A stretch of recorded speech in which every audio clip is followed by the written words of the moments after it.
Welcome to my YouTube channel.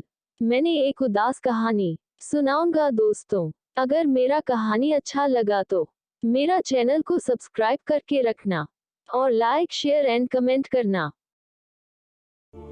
एक 19 साल की लड़की अपने बॉयफ्रेंड के पास गई और बोली, लड़की, मेरे 20वें जन्मदिन पर तुम मुझे क्या दोगे?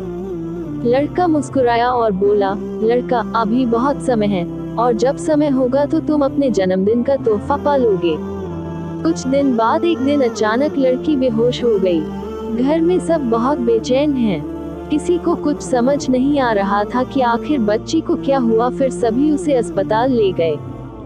अस्पताल में कई परीक्षणों के बाद डॉक्टर ने उसके परिवार को बताया कि सादिया के दिल में रिसाव का पता चला है। अब अगर जल्द ही दिल नहीं बदला गया तो शायद सादिया को बचाना संभव न हो। यह सुनकर सभी फूट फूट कर रोने लगे। सादिया के माता पिता को कुछ भी मंजूर नहीं था। सादिया के बॉयफ्रेंड आकाश ने डॉक्टर से उसके बारे में सब कुछ सुना और कहा कि वह ऐसा नहीं होने देंगे। तभी आकाश लड़की के कमरे में गया तो देखा कि उसका प्रेमी बिस्तर पर पड़ा है। आकाश के पास आते ही लड़की बोली, लड़की, आकाश, मुझे लगता है कि अब मैं नहीं जीऊंगी।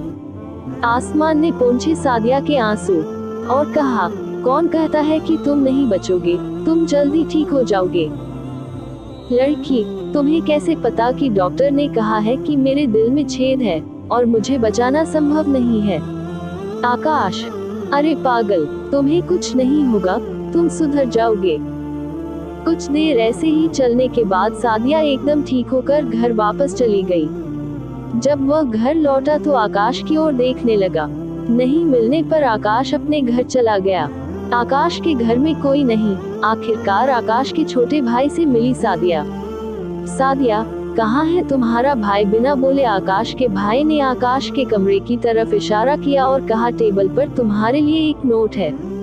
यह सुनकर सादिया भागकर आकाश के कमरे में गई और नोट लेकर पढ़ने लगी। प्रियतमा, मुझे पता है कि जिस दिन यह नोट तुम्हें मिल जाएगा तुम पूरी तरह से ठीक हो जाओगे। सब कुछ पहले की तरह ठीक हो जाएगा। जैसा कि मैंने तुमसे कहा था। मैंने यह नहीं कहा कि तुम्हें कुछ नहीं होगा। आप देखिए, यह हुआ। आपने अपने 20वें जन्मदिन पर मुझसे उपहार नहीं मांगा।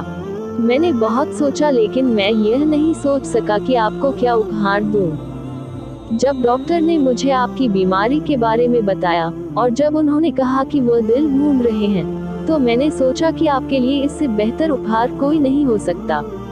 मेरा दिल सबसे अच्छा उपहार था जो मैंने तुम्हें दिया था। चिंता मत करो, मैं तुम्हें आसमान की चोटी से देखूंगा। दोस्तों, मेरा कहानी कैसा लगा? अगर मेरा कहानी पसंद आया तो मेरे चैनल को सब्सक्राइब करके रखना और लाइक शेयर एंड कमेंट करना। Thank you for watching my video.